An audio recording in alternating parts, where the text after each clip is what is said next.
Chères paroissiennes, chers paroissiens, chers amis, bonjour. Comme promis, cette semaine, je reviens vers vous avec la possibilité de vous faire découvrir à nouveau, à travers Michael Langlois, euh, eh bien quelque chose de peu connu et pourtant de très grande importance aujourd'hui dans les recherches bibliques et dans tout ce qui alimente la science biblique.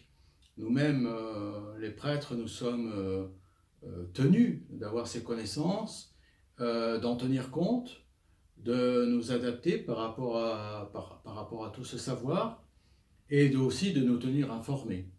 Et le professeur Langlois est vraiment un très bon enseignant, un grand spécialiste de ces questions. Si je reviens vers vous à propos aujourd'hui de Qumran et des écrits de la mer morte, c'est parce que une personne parmi vous est revenue vers moi pour me dire ah, ce serait très bien d'essayer d'en savoir un petit peu plus à ce sujet. Alors évidemment, j'ai sauté sur l'occasion et je me suis dit ben, faisons-le aujourd'hui. Et puis voyons pour après si vous voulez poursuivre un peu plus loin. Il y a tellement, tellement de choses à savoir et à découvrir autour de la Bible. Michael Langlois aujourd'hui va nous parler de différentes choses découvertes grâce à Qumran. Laissez-moi d'abord vous resituer un peu de quoi il s'agit. En fait, il s'agit de découvertes de manuscrits dans des grottes, et ça, par le pur fait du hasard. C'est ainsi, on fait des découvertes quelquefois sans même rien chercher. C'était le cas d'une brebis perdue et voilà, un petit berger qui s'en va fouiner dans les grottes et puis qui trouve des amphores et qui, à partir de là, colporte l'information. Donc, grâce à cet événement, on a eu la possibilité de prendre connaissance de l'existence de textes anciens, très anciens, assez bien conservés, et qui viennent corroborer les Bibles que nous avons aujourd'hui, mais pas seulement, parce que on se rend compte que les Bibles que nous avons sont des Bibles très codifiées, c'est-à-dire que les églises, les institutions ont dit on prend ça, on prend pas ça, ça oui, ça non, etc. au cours des âges, mais que l'enveloppe des Écritures est beaucoup plus grande, elle a un plus grand contenu, et donc c'est le travail de ces personnes après analyse, après soins de conservation, après étude, après comparaison, de faire en sorte de nous transmettre ce qu'ils ont découvert, ce sur quoi ils ont travaillé. Et Michael Langlois en fait partie. Et donc aujourd'hui, alors faites attention à la vidéo parce que il faut pas croire qu'il y a un accident dans la vidéo. C'est-à-dire qu'à un moment donné, ce sont des flashs. Il parle pendant un moment, il y a un fond noir, il reparle, et ainsi de suite jusqu'à la fin de la vidéo qui fait à peu près, je crois, 17 minutes. Aujourd'hui, il va nous parler par exemple de la constitution du canon des Écritures. Il va vous expliquer ce que c'est que le canon des Écritures en relation. Alors, il le met en relation avec les églises, avec l'histoire des églises. C'est très, très, très intéressant. Et puis, il va nous parler aussi de la finalisation, de la composition de la Bible, comment on en est arrivé à avoir les Bibles que nous avons, pourquoi nous avons ces Bibles-là et pourquoi elles ne sont pas autrement. La découverte ou redécouverte d'écrits apocryphes, ça j'y reviendrai à la fin. L'importance des différentes langues de rédaction de la Bible au cours des âges. La Bible n'a pas été écrite vraisemblablement qu'en hébreu ou en grec, et il y a eu d'autres langues et elles ont leur importance. Il y a la découverte du grand rouleau d'Isaïe, il va vous en parler.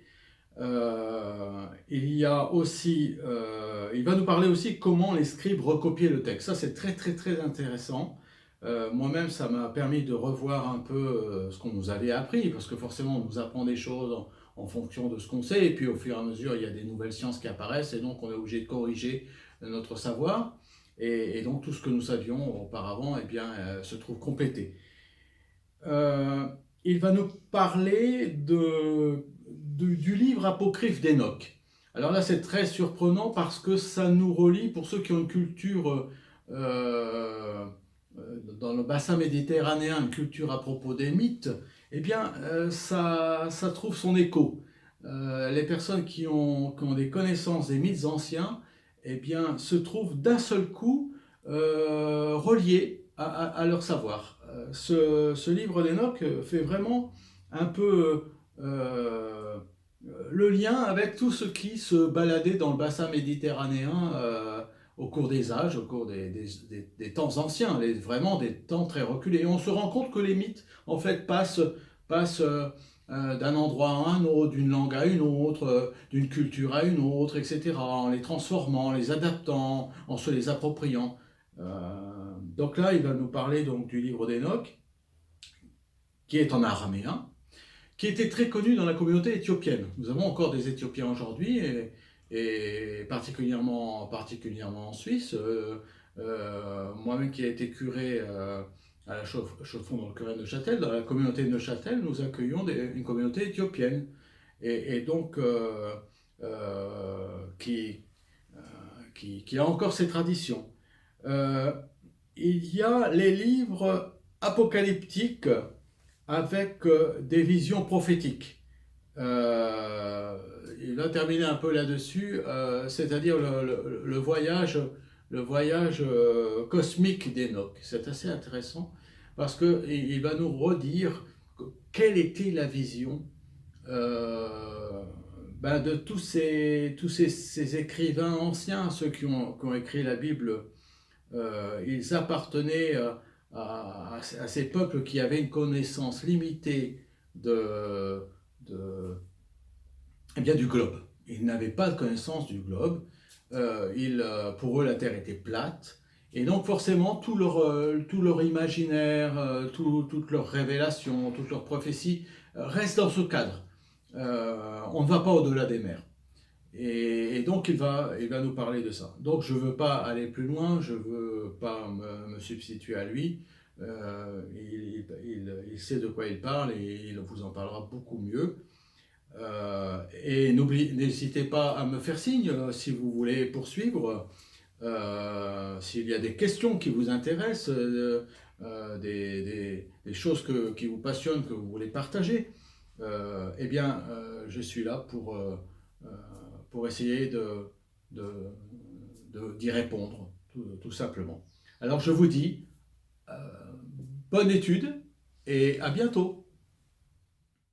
Quand on regarde les différentes Bibles aujourd'hui, qu'on soit juif, catholique, protestant, orthodoxe, on se rend compte qu'on n'a pas les mêmes livres. Certains sont présents dans certaines Bibles, d'autres en sont absents. Alors le lecteur est un petit peu surpris, il se demande mais comment ça se fait que tout le monde n'a pas la même Bible? Alors en fait, la liste des livres qui figurent dans une Bible et l'ordre dans lequel on les trouve, c'est ce qu'on appelle le canon. Le canon, c'est un mot grec qui veut dire règle, et donc c'est quelque chose qui a autorité. Aujourd'hui, on va parler de canon de beauté, par exemple. Ça veut dire que c'est des normes, des règles. Alors le canon de la Bible, eh bien, c'est tout simplement la liste des livres qui doivent figurer dans la Bible et l'ordre dans lequel on les trouve. Le canon, c'est un processus très long, ça a pris plusieurs siècles, où justement, d'un côté les rabbins, de l'autre côté les pères de l'Église, ont discuté, se sont mis autour d'une table, ont débattu à propos de la place de tel ou tel livre. Est-ce que ce livre doit faire partie de la Bible ou pas? Est-ce qu'on lui reconnaît une certaine autorité? Est-ce qu'il a un enseignement qui lui est propre? Est-ce qu'il a quelque chose d'unique qu'il apporte dans la Bible? Ou est-ce qu'au contraire, c'est un livre somme toute intéressant, mais qui n'a pas besoin de figurer dans la Bible? En fait, donc ça, c'est un processus qui a pris place durant les premiers siècles de notre ère, tant du côté des Juifs que du côté des chrétiens. Et c'est un processus qui a abouti à des conclusions différentes selon les milieux dans lesquels on se trouvait. Par exemple, en Occident, l'Église catholique romaine a statué, alors c'est vrai que la décision finale a été prise tardivement, elle a été prise au Concile de Trente, donc on est déjà au XVIe siècle de notre ère. Mais en Orient, par exemple, les autres églises chrétiennes, orthodoxes, que ce soit de langue grecque, de langue russe, de langue arménienne, de langue géorgienne, de langue copte, de langue éthiopienne, eh bien chacune de leur côté ont discuté, ont décidé quant à elles d'inclure certains livres que du coup nous n'avons pas dans les Bibles d'Occident. Par exemple, le canon le plus riche, le plus complet, c'est celui de l'Église d'Éthiopie, qui a jusqu'à 80 livres dans sa Bible, et y compris des livres tels que le livre des Jubilés ou le livre d'Enoch, qui ne sont présents dans aucune autre Bible.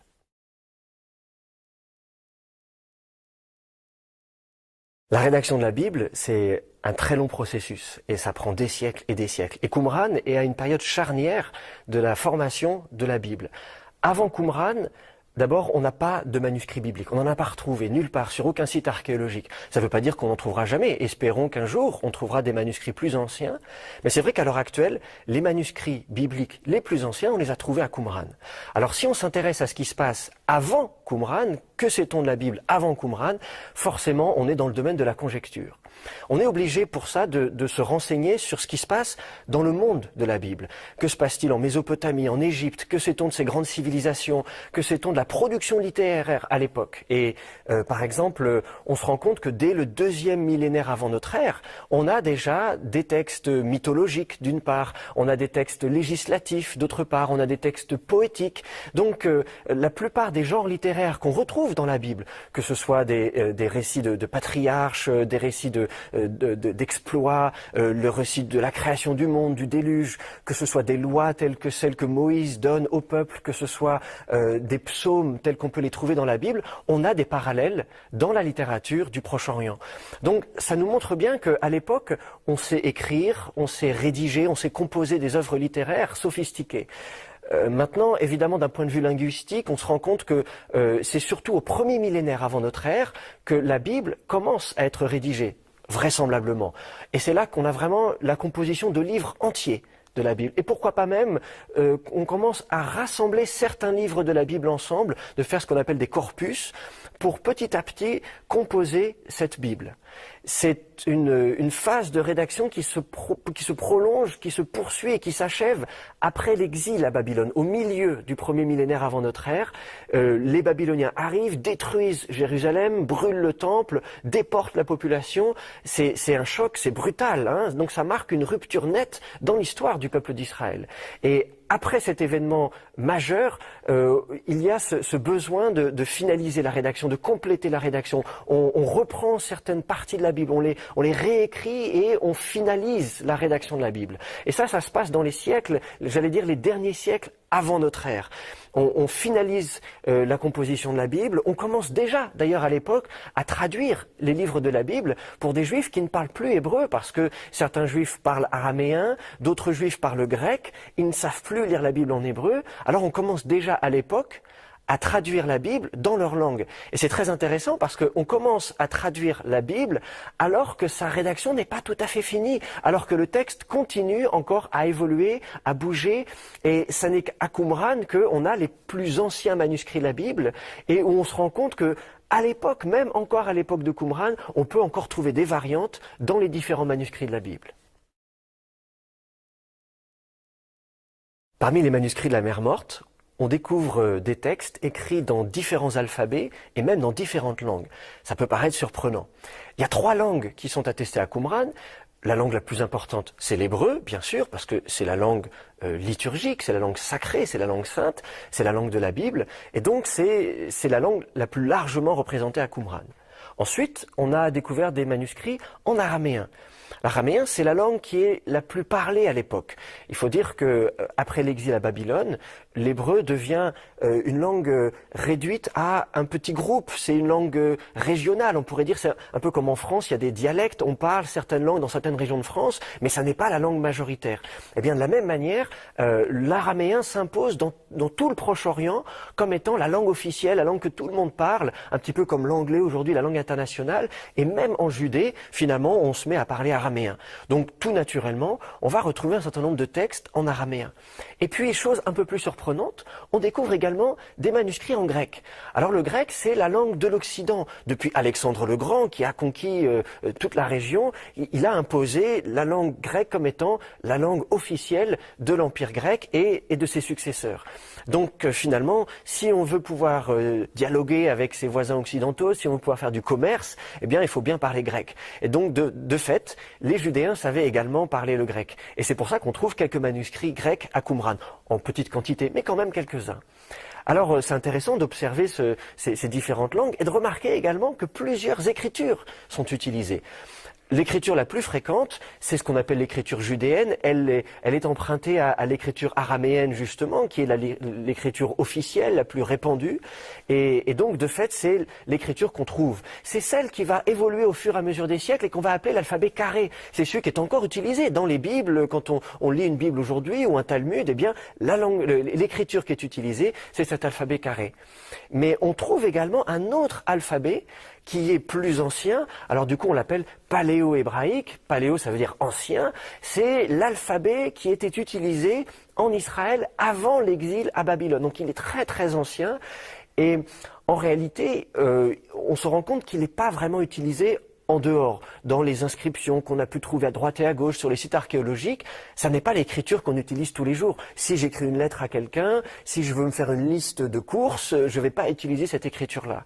Donc on pense que si cette écriture a été utilisée à Qumran, c'était plus pour des raisons idéologiques. C'est parce qu'on avait en tête justement le grand royaume d'Israël, de Juda, et on voulait, par idéologie, rendre vivante encore cette écriture. Et c'est pour ça d'ailleurs que même dans certains manuscrits qui sont écrits avec l'écriture judéenne, l'écriture carrée, eh bien même dans ces manuscrits-là, certains mots, comme par exemple le nom divin, le fameux tétragramme, eh bien justement pour écrire ce mot-là, et ce mot-là seul, alors on allait changer d'écriture et on allait utiliser cette ancienne écriture par signe de respect, pour se donner ce côté sacré. Et même dans certains manuscrits en grec, qui sont écrits eux en grec, eh bien là où le nom de Dieu apparaît, eh bien d'un seul coup on ne va pas l'écrire en grec, on va l'écrire en hébreu et avec cette ancienne écriture paléo-hébraïque. Donc ça c'est pour montrer différentes écritures qui sont employées. On a même quelques manuscrits qui ont une écriture qu'on appelle cryptique, qui vont mélanger différents systèmes d'écriture et qui sont là en fait pour empêcher le lecteur de comprendre. C'est une sorte de langage crypté que seuls les initiés peuvent comprendre. On a comme ça quelques manuscrits, on a mis du temps à les déchiffrer d'ailleurs parce que c'est des manuscrits qui n'écrivent pas dans le même sens, qui mélangent différents systèmes d'écriture. C'est très très compliqué. Heureusement, après quelques années de déchiffrement, on a réussi à décoder. Un des plus beaux manuscrits qu'on a découvert à Qumran, c'est ce qu'on appelle le grand rouleau d'Isaïe. Il fait plusieurs mètres de long et il est pratiquement intact. Et c'est assez rare parce que souvent les manuscrits qu'on a découverts, avec l'usure du temps, avaient été mangés et se retrouvaient comme en lambeaux avec des fragments éparpillés. Et c'est rare, on a quelques grands rouleaux comme ça qui sont bien préservés. Un des plus beaux rouleaux, c'est ce rouleau du prophète Isaïe. Donc c'est un des livres de la Bible, un des plus grands livres de la Bible, c'est le plus grand prophète de la Bible. Et ce manuscrit, il est intéressant à plus d'un titre. Tout d'abord parce que c'est un manuscrit en hébreu, mais qui présente des différences par rapport au texte hébreu que nous connaissions avant. On a le texte hébreu traditionnel, on appelle ça le texte massorétique, et là on a c'est le texte de base, quand on lit le livre d'Isaïe en hébreu, c'est ce texte-là que l'on lit. Et puis, en lisant le grand rouleau d'Isaïe, on se rend compte qu'il y a des variantes. Et ces variantes, c'est pas des variantes majeures avec des chapitres entiers qui ont été déplacés ou supprimés ou ajoutés. C'est des petites variantes, mais qu'on trouve très régulièrement. C'est des variantes que l'on trouve notamment au niveau de la vocalisation. Alors, je m'explique. Le texte hébreu, en principe, ne comporte que les consonnes. Et ce qui fait que, parfois, on peut hésiter entre deux mots qui ont les mêmes consonnes, mais pas les mêmes voyelles. Alors justement, le texte hébreu traditionnel, le texte massorétique, il rajoute les voyelles pour dire, attention, ces consonnes-là, voilà les voyelles qu'il faut rajouter. C'est donc, il faut lire un verbe ou il faut lire un nom, la phrase commence à cet endroit, elle s'arrête à cet endroit, tel mot est le sujet de tel verbe, etc., etc. Dans les manuscrits qui n'ont que les consonnes, eh bien finalement, on ne sait pas toujours où la phrase commence, où la phrase s'arrête, on ne sait pas forcément quel mot est sujet de quel verbe, on ne sait même pas si ce mot c'est un verbe ou un sujet, ou un adjectif, etc., etc. Donc, ça ouvre un certain nombre de possibilités.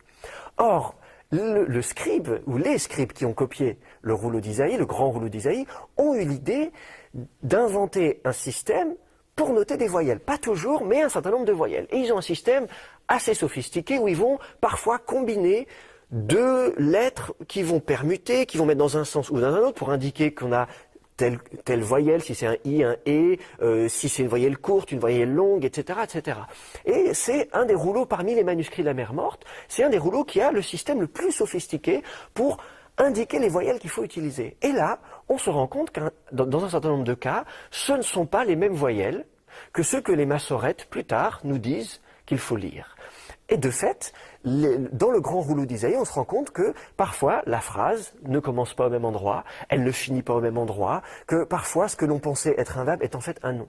Et alors d'un seul coup, on a à la fois un texte qui est le même que celui que l'on connaissait, puisque les consonnes sont plus ou moins les mêmes, mais qui en réalité peut être lu d'une autre façon. Et alors ça nous fait redécouvrir ce livre qu'on pensait bien connaître, et il se retrouve d'un seul coup avoir une nouvelle vie, une nouvelle existence, une nouvelle identité, et ça c'est vraiment passionnant à découvrir. Ça nous permet également, par rapport justement à la façon dont les scribes copiaient le texte, ça nous permet d'apprendre la façon justement dont les scribes recopiaient le texte. On se rend compte que les scribes, d'abord, copiaient à la dictée, non pas en ayant un autre exemplaire sous les yeux, je lis une phrase, je la recopie, et puis je fais un va-et-vient perpétuel. Non. Vraisemblablement, quelqu'un dictait le texte, et puis peut-être, moi j'imagine qu'il pouvait y avoir peut-être 2, 3, 4 scribes les uns à côté des autres, sous la dictée, en train de réaliser plusieurs exemplaires, plusieurs copies de ce livre d'Isaïe. Alors comment on le sait? Parce que justement, on se rend compte qu'il y a des erreurs dans la copie, et c'est des erreurs qui sont dues non pas en copiant des mots qui se ressemblent au niveau de l'orthographe, ou des lettres qui peuvent se ressembler, mais des mots en fait qui se prononcent de la même manière, qui s'entendent quand on les entend. Si on n'a pas bien fait attention, en fait, on peut hésiter, et à ce moment-là, ça génère des fautes. Et alors c'est marrant parce que ces fautes, parfois ils s'en rendent compte. Alors ils corrigent les fautes. Nous, qu'est-ce qu'on fait quand on fait des fautes? On raye, et puis on corrige au-dessus. Et bien là, c'est un petit peu la même chose qu'on observe. Alors bon, en fait, ils rayent pas, ils mettent des petits points en dessous, mais c'est pour signaler, attention, j'ai fait une erreur. Et puis, au-dessus du texte, alors du coup, entre les deux lignes, en petit, ils essaient comme ça de corriger les erreurs. Puis alors, s'ils n'ont pas la place, parfois c'est même dans la marge. Nous aussi, on fait ça, des fois, on dit j'ai pas la place, alors dans la marge, en diagonale ou même à la verticale, ils se retrouvent comme ça à rajouter du texte. Donc ça, c'est vraiment intéressant parce qu'on a l'impression d'être là, de les voir en train de rédiger, dire mince, je me suis planté, il faut que je recommence, etc. C'est passionnant à étudier. Alors à Qumran, on a découvert beaucoup de manuscrits des livres de nos Bibles, mais on a également découvert des manuscrits d'autres livres, d'autres œuvres littéraires qui n'ont pas été choisis pour faire partie de nos Bibles. Alors ces textes qui ont été écartés du canon biblique, on les appelle apocryphes, ce qui signifie cachés. On en a retrouvé beaucoup, en fait même plus que de livres de la Bible. Et parmi ces livres dits apocryphes, l'un des plus célèbres, c'est le livre d'Hénoch. Le livre d'Hénoch a été accepté dans le canon de l'église d'Éthiopie. C'est la seule église qui a accepté ce livre dans sa Bible. Et de fait, c'est en éthiopien, dans la langue éthiopienne, qu'on a le livre d'Hénoch dans son intégralité. Ce n'est que dans cette langue qu'il a été préservé. On a des extraits en grec, on a des citations parfois en syriaque, dans d'autres petites langues, mais finalement le texte, avant Qumran, ne nous était connu dans son intégralité qu'en éthiopien, et donc l'original était perdu. Pour la première fois, à Qumran, on a découvert des manuscrits du livre d'Hénoch dans sa langue d'origine. On se demandait avant, est-ce que c'était en hébreu, est-ce que c'était en araméen? Eh bien, on a la réponse, c'est l'araméen.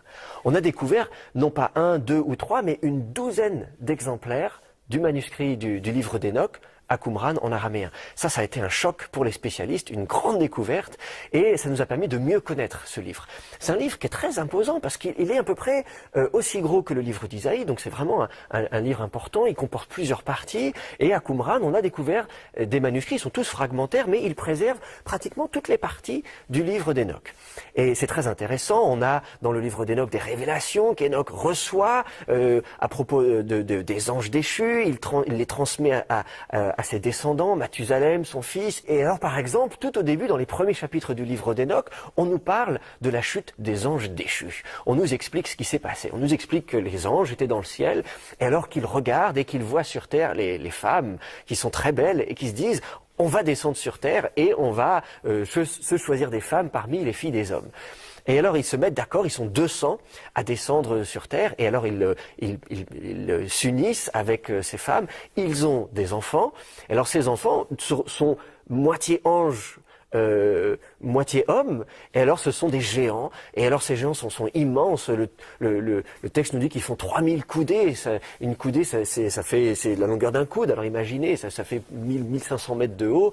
Et alors ils dévorent tout ce qu'il y a sur la terre, toutes les récoltes des hommes. Ils ont tellement faim qu'ils finissent par s'entre-dévorer. Et alors Dieu dit finalement, il faut que je fasse quelque chose. Et c'est là qu'il décide de détruire la terre par le déluge. Ça, c'est très intéressant parce que ce sont des histoires qu'on ne trouve pas dans la Bible. Et c'est à ça que sert le livre d'Hénoch. Et de manière générale, tous les livres apocryphes, souvent, ils nous apportent des détails, des épisodes qui ne sont pas présents dans la Bible, ou alors qui sont mentionnés en passant. Il y a un verset un petit peu obscur qu'on ne comprend pas beaucoup, et là, d'un seul coup, la littérature apocryphe, la littérature apocalyptique nous apporte tout un tas de révélations et nous permet de bien mieux comprendre la Bible.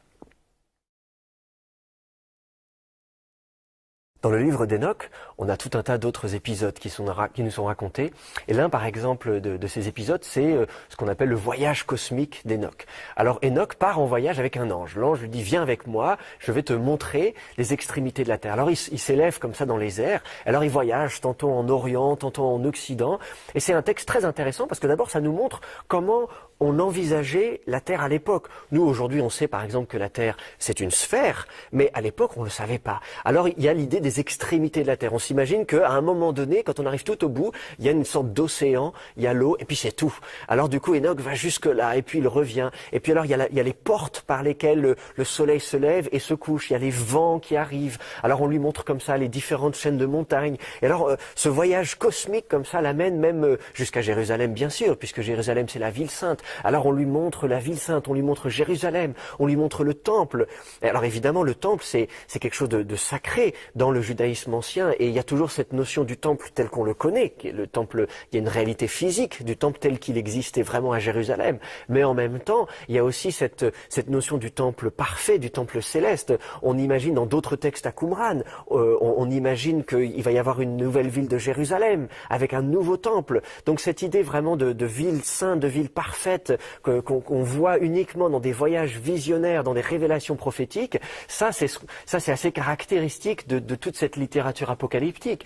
Et il y a une autre œuvre littéraire à Qumran qu'on appelle la Nouvelle Jérusalem. Et on voit tout ce filon de littérature apocalyptique qui se prolonge, qu'on retrouve même au début du christianisme. Dans le Nouveau Testament, dans l'Apocalypse de Saint Jean, on a justement également cette vision d'une nouvelle Jérusalem céleste. Donc ça, c'est encore tout un tas de textes qu'on lit avec passion, qui nous permet de mieux comprendre comment les thèmes de la Bible se développent et se prolongent jusque dans les premiers écrits juifs et les premiers écrits chrétiens.